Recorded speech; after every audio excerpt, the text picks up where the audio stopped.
From afros and locks to curls and freshly pressed kinks, hair has been an important part of Black history for decades.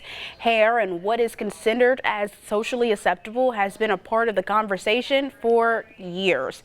And it has also led to a lot of pain and frustration for Black men and women. In conclusion of WTVA's celebration of Black History Month, I talked to a hairstylist who makes it her mission to help Black women and men embrace their natural hair.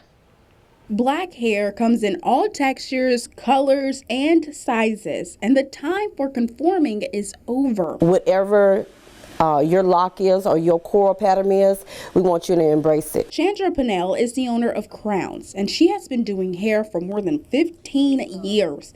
But before she got her start in cosmetology, I worked in corporate and I decided to do a career change, and then my husband, he allowed me to seek further education, and here I am, a hairstylist. Who owns a hair salon, a place where confidence is built and the history is rich, especially in the Black community.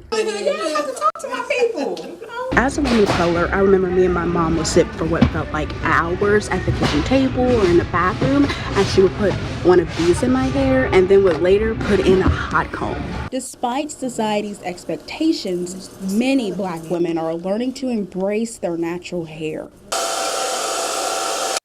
So, what is natural? Natural hair is free of chemicals such as temporary straighteners, better known as relaxers. We have come a long way. A lot of natural hair stylists has really bloomed because they're trying to educate young people or anybody that wants to be natural. So whatever you prefer, it's your choice. A choice that was not deemed socially acceptable once before. Studies show Black women with natural hairstyles were perceived to be less professional, less competent, and less likely to be recommended for a job interview. That's compared to white women with either curly or straight hairstyles and Black women with straightened hairstyles. We shouldn't be judged by our hair. We should be judged by the work we do. We should be judged by our minds. That's what we should be looked at instead of our hair.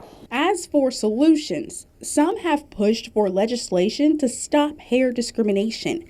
The Crown Act, which stands for Creating a Respectful and Open World for Natural Hair, is law in 23 states, with legislation pending in many others, including Mississippi. As for Mrs. Pennell, she will continue to stress hair care, self-care, and inclusivity at her salon. Those are our kings and our queens, and when they come in here, we want them to embrace them. We want them to embrace what God has given them, and that's them. Michelle Martin, WTVA 9 News.